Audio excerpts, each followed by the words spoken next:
Eh bien, shalom à tous. Euh, Nous revoilà encore réunis pour une utilisation des psaumes. Je parle d'utilisation des psaumes parce qu'effectivement, quand on lit les psaumes, en fait, on utilise un fonctionnement qui vient du divin, qui déclenche des réactions dans nos consciences. On ne va pas essayer de comprendre le fonctionnement mystérieux des psaumes, en tout cas pas tout de suite. Il faut encore quelques révélations. Mais plutôt, nous allons rester au niveau utilisateur, ce qui est déjà drôlement bien. Alors, tous les psaumes ne sont pas composés par David, environ la moitié, 173, 75, différents auteurs, on en reparlera plus tard. Mais beaucoup sont directement liés à des événements de la vie trépidante de David. David qui a eu une vie vraiment chargée de tous les événements, de toutes les émotions qu'on peut répertorier, on peut dire. Et ces événements ont été utilisés comme support de ces merveilleux poèmes, rédaction des psaumes. Donc, ce sont des images prophétiques recouvrant l'ensemble des émotions et des expériences qu'a pu avoir l'humanité, de la plus angoissante à la plus sécurisante, et de manière intemporelle. Les psaumes ont traversé le temps, ils sont toujours d'actualité depuis leur création jusqu'à aujourd'hui. La recette fonctionne au futur, au présent, au passé, et dans toutes les langues.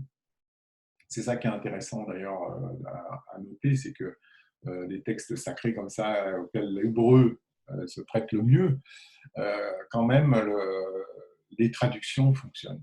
Et dans toutes les langues et dialectes, je ne sais pas combien de centaines de langues et de dialectes la Bible a été traduite, et les psaumes, en tout cas, sont connus pour faire un effet d'apaisement dans les cœurs des gens qui croient à la vérité de ces textes sacrés. C'est pourquoi il est bon de lire de notre époque, là, avec ces drôles de choses qui se passent aujourd'hui, et les épreuves de la communauté. Les psaumes sont toujours d'actualité et on peut toujours continuer à les utiliser. Alors, les psaumes ne sont pas tous classés de manière chronologique, dans un ordre chronologique. C'est plutôt comme tout le reste de la Torah, classé par thématique. Thématique même un peu, pas tout à fait, tout est imbriqué. Vous savez, c'est vraiment la Torah. Il n'y a pas de règles physiques et c'est la Torah. Il sait comment faire pour fonctionner d'une manière bien particulière pour qu'il y ait une compréhension générale, que plusieurs thèmes se mettent en route en même temps. Et par exemple, là aujourd'hui, je vous propose de lire et d'utiliser, de sonder un peu les psaumes 3 et 22, qui sont un bon exemple de ce qui vient d'être dit et qui vraiment, qui apparemment séparés techniquement par des paragraphes, nous donne une information sur une prophétie complètement imbriquée dans les deux textes. Et ça, on va le voir.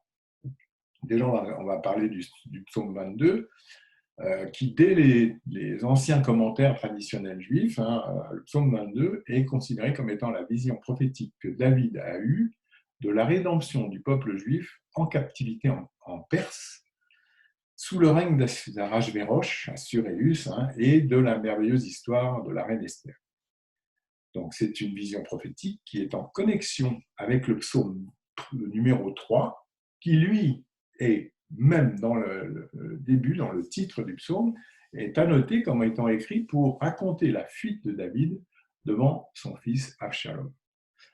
Alors, on va sortir un petit document, faire une petite manipulation pour sortir un petit document, voilà.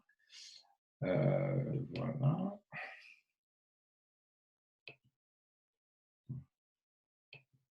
Donc, regardez, on va lire le psaume 3. On va commencer par le psaume 3, tout en bas ici. Donc, David Améler, sa fuite devant Absalom.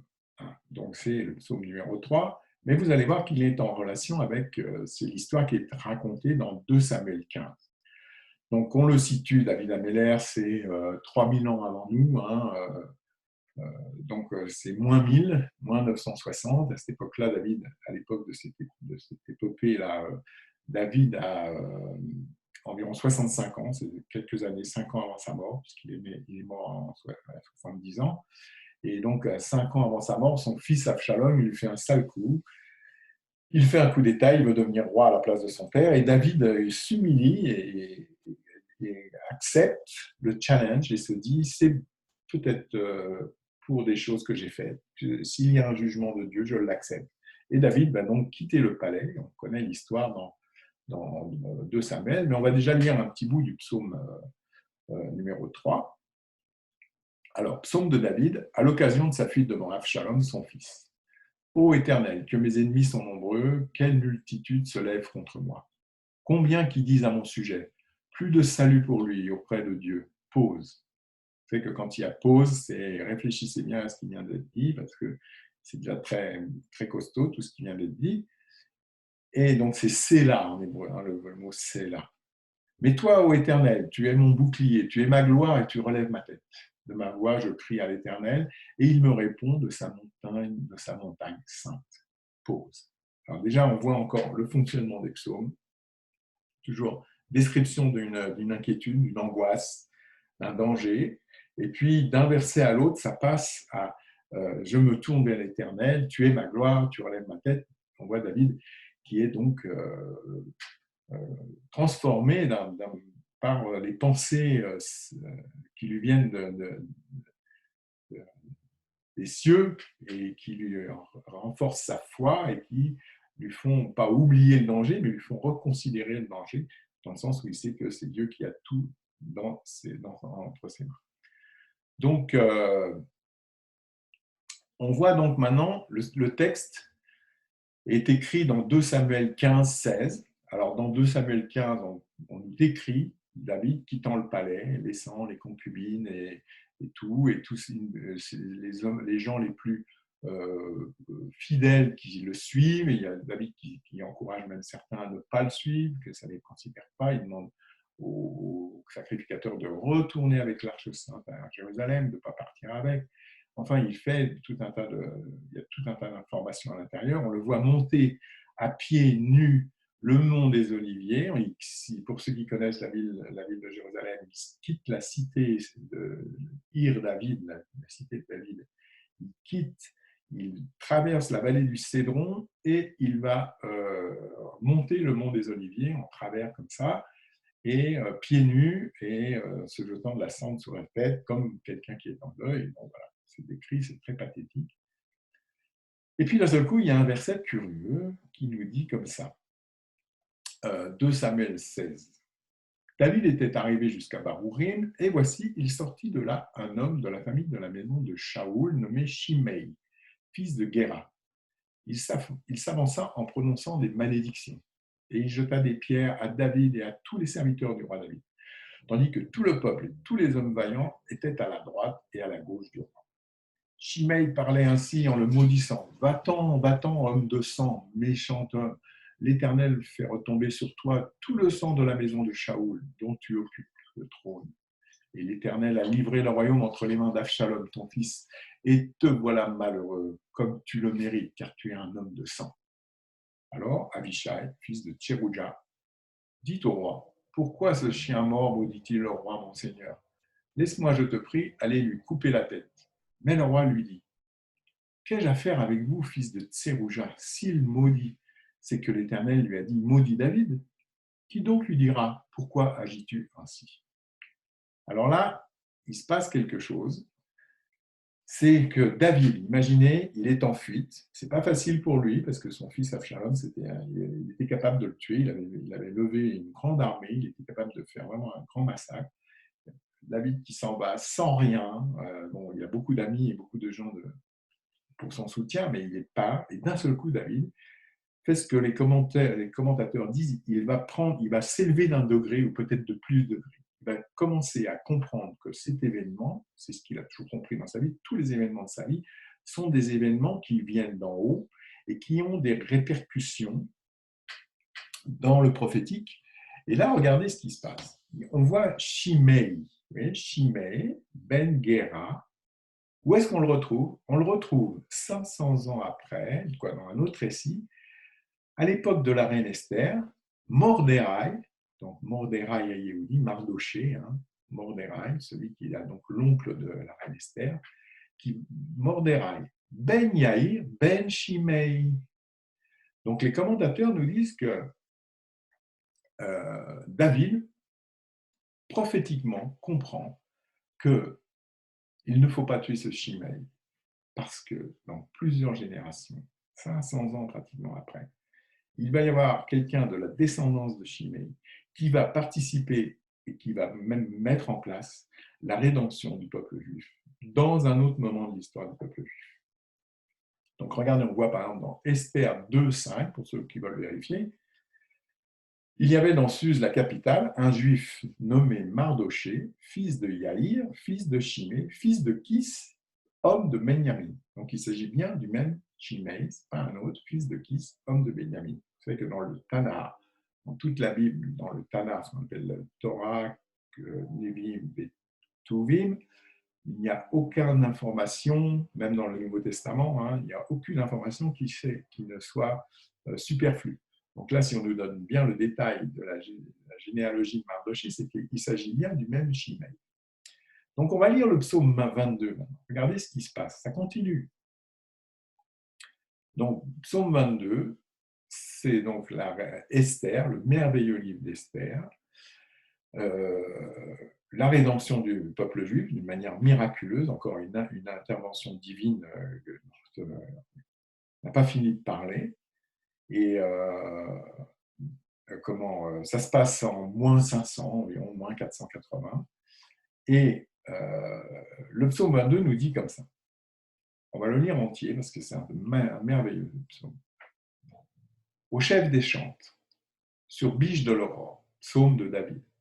Mon Dieu, pourquoi m'as-tu abandonné? Alors, c'est une parole qu'on retrouve dans Marc 15. Eli, Eli, lama azaphtani. Donc, mon Dieu, pourquoi m'as-tu abandonné?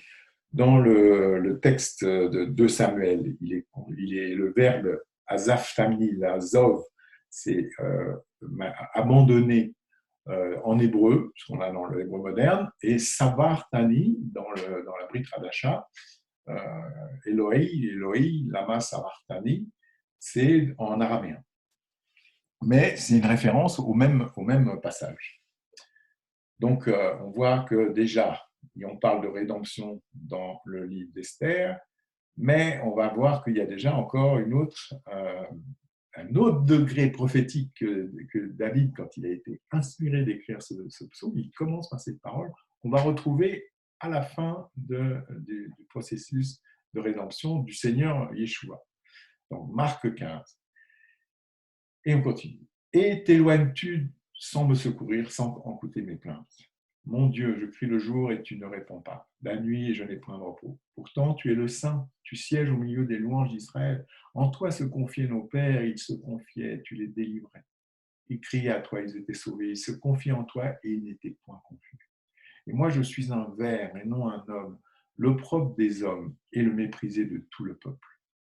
Tous ceux qui me voient se moquent de moi. Ils ouvrent la bouche, secouent la tête. Alors là, encore une fois, on voit le texte mot pour mot dans Marc 15.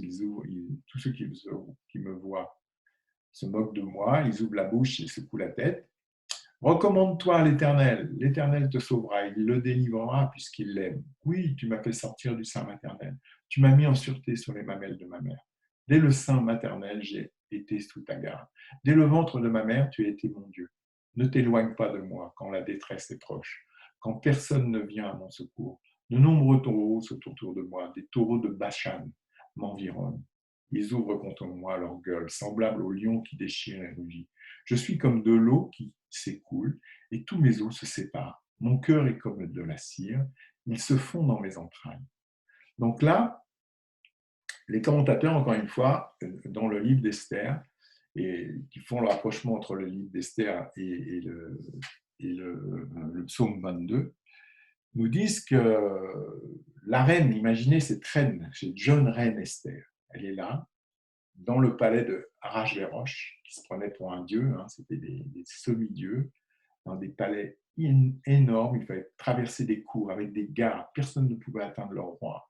Comme ça, il fallait l'autorisation. Même une femme aurait pu se faire déchiqueter, tuer par des gens très très violents. Il y avait des chiens, il y avait tout un tas de choses qui gardaient. C'était vraiment une aventure pour un grand acte de bravoure que cette jeune femme a fait.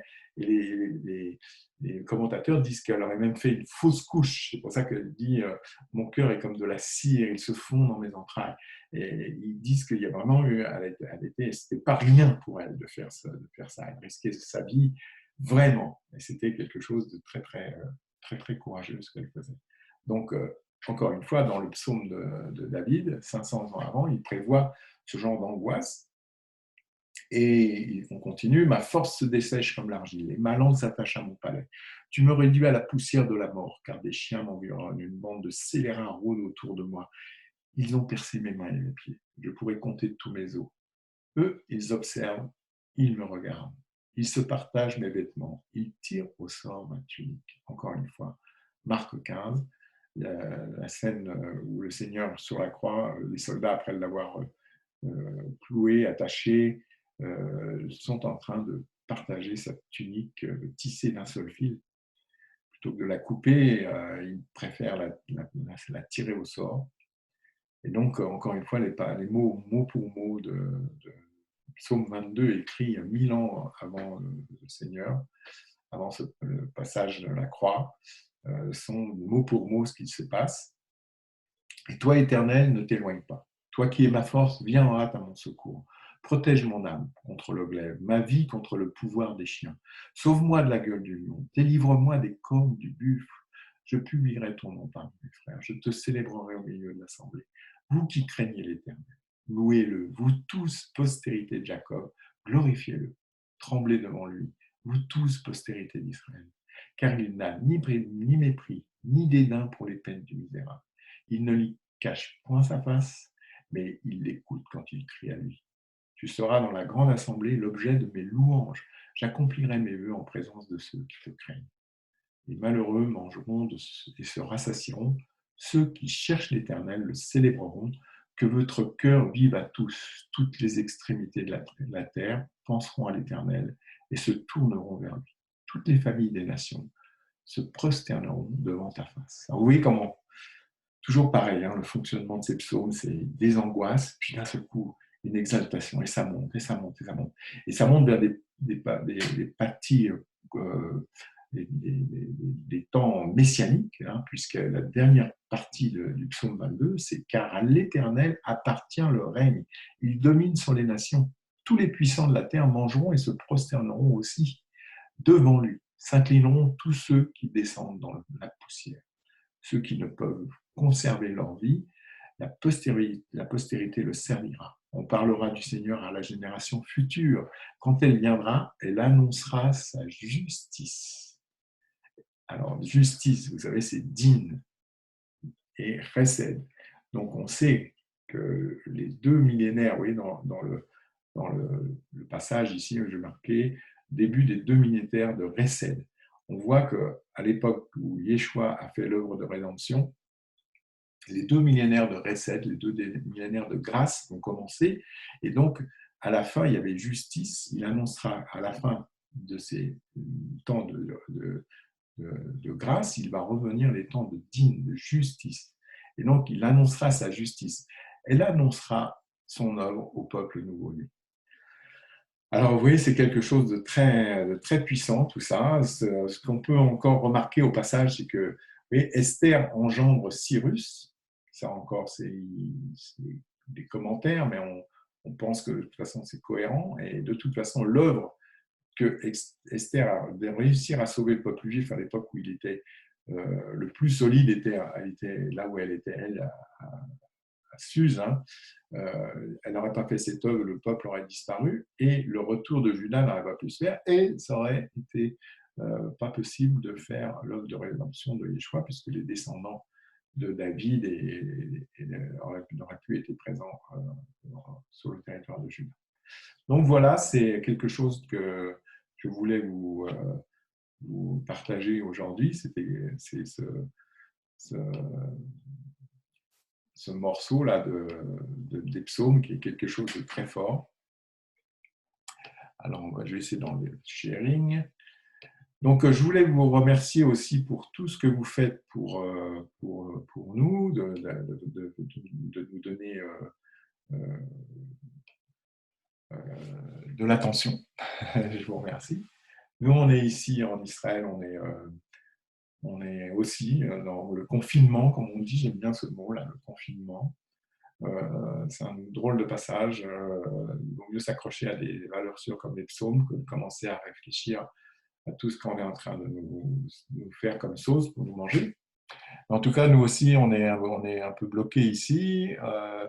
On a besoin de soutien. Vous voyez, on vous fait des vidéos, on peut partager les études qu'on fait. N'oubliez pas qu'on a une yeshiva online qui est 25 ans d'âge, c'est quelque chose, il y a environ 5000 pages d'études. Vous pouvez aller visiter sur le site, vous pouvez aller depuis la page d'accueil, vous avez le Soukat David, vous avez au début c'est des documents en anglais, mais continuez, vous faites passer les documents en anglais, vous les aurez en français, il y a des études en français. Par exemple, il y a l'étude de la merveilleuse histoire de la reine Esther, l'histoire de Purim, il y a le livre de Purim. En achetant nos ouvrages, vous nous soutenez, vous soutenez la Torah, et la Torah soutient le monde. Alors, je vous remercie à tous, shalom à tous, à bientôt pour d'autres psaumes et pour d'autres infos, et on va plein d'autres choses intéressantes à vous partager. Merci.